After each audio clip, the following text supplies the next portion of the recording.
ओम तस्य भगवतो अरहतो सम्मा सम्बुद्धस्य अच्चरित्वा ब्रह्मचर्यं अलम्बायोपनेधनं सिन्नक्रोचावधायन्ति हीनमत्येव पल्लले। जिन्होंने ब्रह्मचर्य का पालन नहीं किया और जवानी में धन भी नहीं कमाया, वह मछली रहित तालाब में पड़े वृद्ध क्रोच की तरह दुखी होकर मर जाते हैं। परम पूज्य महासंघ प्रिय उपासक उपासिकाएं, आज भी महाबोधि धम्म सभा में शुरुआत की धम्म चिंता के लिए मुझे निमंत्रण दिया, इसलिए आप सब लोगों को धन्यवाद। हर सप्ताह की तरह इस सप्ताह में भी हम धम्मपद की एक गाथा सुनाया जरा वग की। इस गाथा के द्वारा भी तिरुगु सम्यक संबुद्ध आप हम सब के लिए सांसारिक जीवन के लिए और सांसारिक जीवन की दुख की मुक्ति के लिए एक बेहतर उपदेश दे रहा है। अचरित्वा ब्रह्मचर्यं अलब्बायोपनेधनं दिन्नक्रोचावधायन्ति क्षीणमच्छेव पल्लले। अचरित्वा ब्रह्मचर्यं, जिस समय ब्रह्मचर्या पालन करना है, पढ़ना सीखना है, जो पढ़ने का समय है, अगर उस समय ब्रह्मचर्या को पालन नहीं किया, मतलब पढ़ाई पूरा नहीं किया, शिक्षा नहीं लिया और जवानी होकर धन कमाना है लेकिन वो भी नहीं किया, तो बूढ़ा होकर उनका जीवन में कोई शरण नहीं हो जाता है। उसके लिए एक उदाहरण देते हैं बुद्ध ने। ठीक इसी तरह जो तालाब में खाने के लिए मछली नहीं, तो एक क्रोच उसी तालाब में ही आसपास रहते हैं, लेकिन उसको खाने के लिए उसी तालाब में कोई मछली मिल नहीं रहा है। वो हमेशा तालाब के ओर देखता रहता है, भूखे रहते हैं, ऐसे होकर दुखी दुखी को मौत को प्राप्त करते हैं। हमारा जीवन भी ऐसे ही उचित समय पर उचित कर्तव्य नहीं निभाएंगे। अगर बचपन है, ब्रह्मचर्य पालन करके उनको पढ़ना सीखना शिक्षित होना है, और जवान हो जाते हैं तो जवानी में धन कमाना है। यही उनका आखिरी समय की संतुष्ट है। ऐसे नहीं होने पर बाद में उनको दुख होना पड़ता है। यही आज की उपदेश। इसी उपदेश के लिए एक इसी गाथा के पीछे एक घटना भी घटित हुआ, उस घटना के बारे में भी समझाएंगे।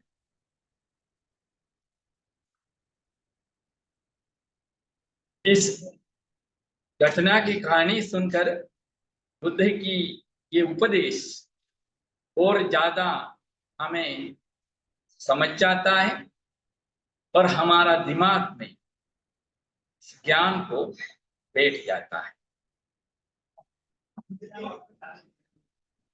बुद्ध काल में वाराणसी में एक धनी थे सेठ, 80 करोड़ का मलिक हुआ करते थे।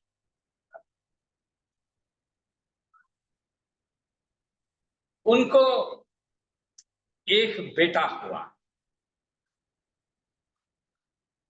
फिर वो लोग सोचा, पति पत्नी, धन को, उस सेठ की जो पति पत्नी जो विचार किया, हमारे पास तो पर्याप्त धन है, हमारे बच्चे धन कमाना जरूरत नहीं है, जितना हमारे पास धन है जीवन भर इनको ये धन को इस्तेमाल करके भी समाप्त नहीं कर पाएगा।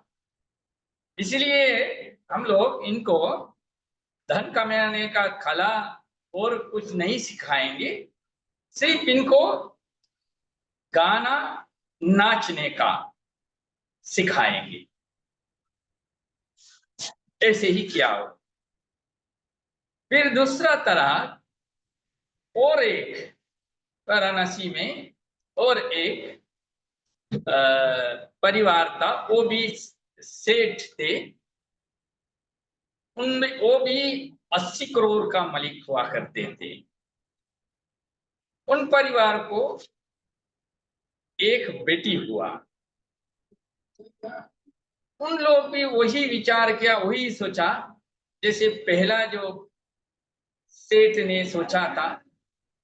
ये भी सोचा हमारा बेटी को तो इतना धन है हमारे पास और इनको धन कमाना जरूरत नहीं है, अपना जीवन पूरा जीवन भर इस्तेमाल करते हुए भी ये धन समाप्त नहीं कर पाता, इसलिए सिर्फ इनको और कुछ नहीं सिखाएंगे, गाना और नाचने का ही इनको भी सिखाएंगे।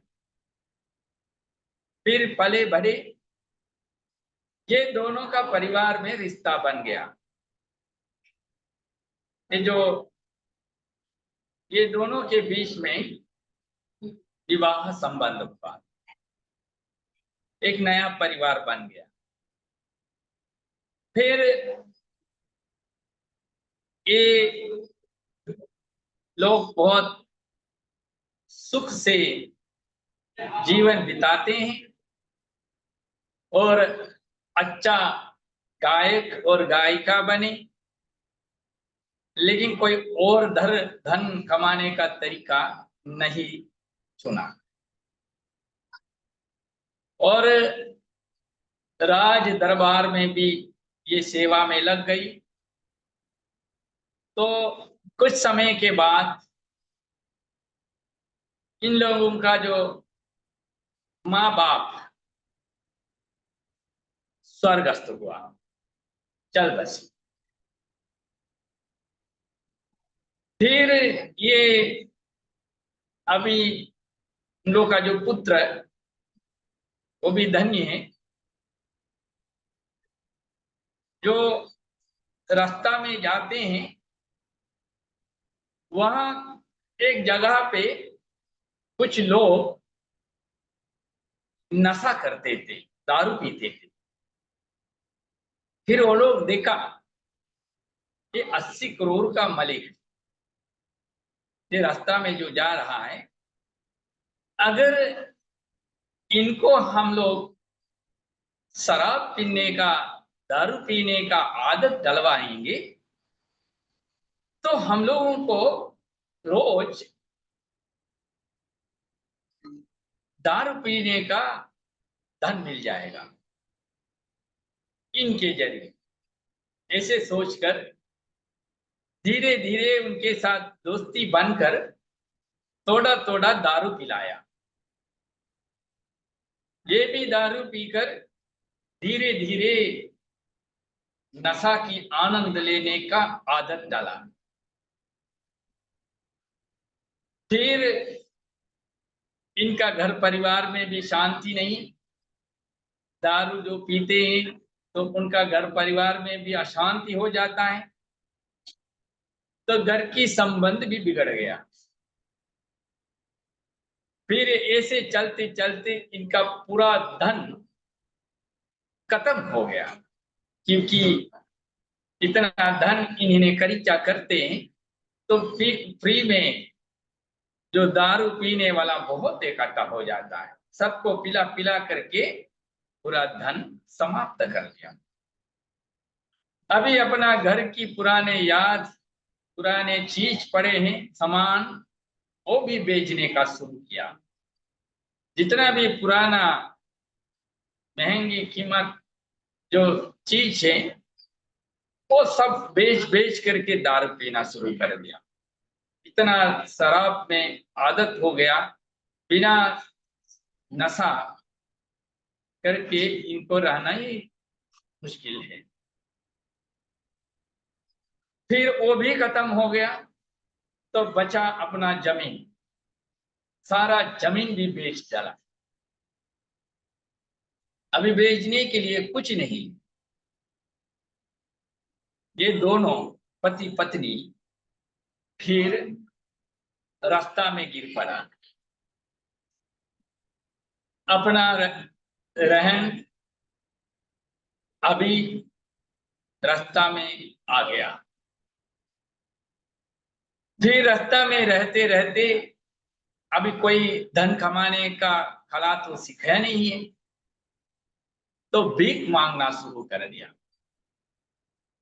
अभी भीख मांगते मांगते अपना जीवन बिताते हैं पत्नी के साथ। फिर एक दिन बुद्ध विहार में भंडारा हुआ, तो ये भिखारी भी वहां खाना खाने गया। फिर वो वहां से खाना खाकर बैठे थे, तो हमारे सम्यक संबुद्ध वहां से जा रहा है, तो देखा ये भिखारी वहां कहीं किनारे बैठे। फिर बुद्ध ने उनको देखकर बुद्ध को हंसी आ गया। जो कोई बुद्ध अगर हंसते हैं वो ऐसे ही नहीं हंसता, उसका कोई ना कोई पीछे का कारण होता है। उसी कारण के जरिए लोगों को संबोधित कर कर और लोगों को सुधारने के लिए जो प्रवचन का मातृका बना सकता है, ऐसे अवस्था पे बुद्ध ने हंसी दिखाते। फिर उनको देख कर भी बुद्ध ने हंसी दिखाया। तो आनंद ने बुद्ध से पूछा, आप ऐसे ही हंसते नहीं हैं, उनको देखकर आपने किस लिए हंसे? फिर बुद्ध ने आनंद और अन्य भिक्षुओं को समझाया, ये जो वहां जो भिखारी बैठे थे वो 80 करोड़ का एक मालिक थे, एक सेठ हुआ करते थे। लेकिन उन्होंने बचपन में ब्रह्मचारी पालन नहीं किया, कुछ सीखे नहीं, और जवानी होकर कुछ धन नहीं कमाया। अगर वो व्यक्ति जवानी जीवन में जो जवानी अवस्था में धन कमाना शुरू किया होता तो आज इसी शहर में सबसे धनी बन जाता, नंबर 1 धनी बन जाता।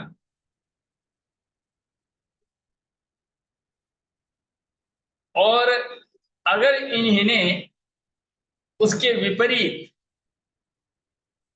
जो श्रमण बन गया होता, भिक्षु बन गया होता, तो ये अरहंत प्राप्त किया होता। अब तक अरहंत तत्व प्राप्त किया हो। अगर जवानी में धन कमाना का काम किया होता तो इसी शहर का सबसे धनी होता। अगर ये भिक्षु बन गया होता तो अरहंत तत्व प्राप्त कर सकता था। इनका पत्नी अनागामी तत्व प्राप्त किया होता। फिर बुद्ध बताते अगर जवानी चोर के जो जीवन की मध्यम भाग में मध्यम उम्र में अगर इन्होंने धन कमाया होता तो इस शहर की दूसरा धनी हो जाता।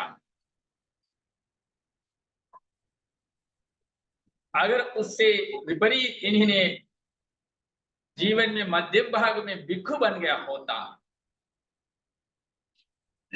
अनागामी तत्व तक इन्होंने प्राप्त किया हो, इनकी पत्नी सकृदागामी हुआ हो सकती, मतलब अरहंत की मार्ग में दूसरा चरण तक पहुंचा होगा। और भी अगर इन्होंने अपना जीवन की पश्चिम भाग में आखिरी समय में धन कमाना शुरू किया तो भी इसी शहर की तीसरी धनी के रूप में धन कमा सकती थी। और अगर उसके विपरीत इन्होंने भिक्षु बन गया होता तो सकृदागामी मार्ग फल तक इनको प्राप्त कर सकते थे। इनकी पत्नी श्रोतापत्ति तक पहुंच सकते थे, लेकिन इन्होंने ऐसा कोई खाला सीखा नहीं है धन कमाने का, और भिक्षु जीवन में इन्होंने कभी आया नहीं है, इसलिए भिखारी बनकर वहां रहते। बुद्ध ने यही समझाया। तो इस कथा के द्वारा, गाथा के द्वारा आप हम सब के लिए यही सिखाते हैं, हम कभी भी प्रमादी नहीं। कुछ लोग सोचते हमारा समय अभी समाप्त हो गया, इस उम्र में हम क्या प्राप्त करें, हम क्या धन कमाएं, हमसे क्या हो सकता है। ऐसे विचारों में हम आलसी नहीं होना। कोई भी काम के लिए उम्र और समय बाधक नहीं है, संरोधक नहीं है। और ये बुद्ध की ये बोधि मार्ग में भी हमारे उम्र से कोई बाधा नहीं। जिस उम्र से हम शुरू करेंगे कम से कम कुछ प्राप्त कर सकता है। इसलिए आप हम सब इस उपदेशों के द्वारा सीखना है और हमारे जीवन में ये सब शिक्षा प्राप्त करना है।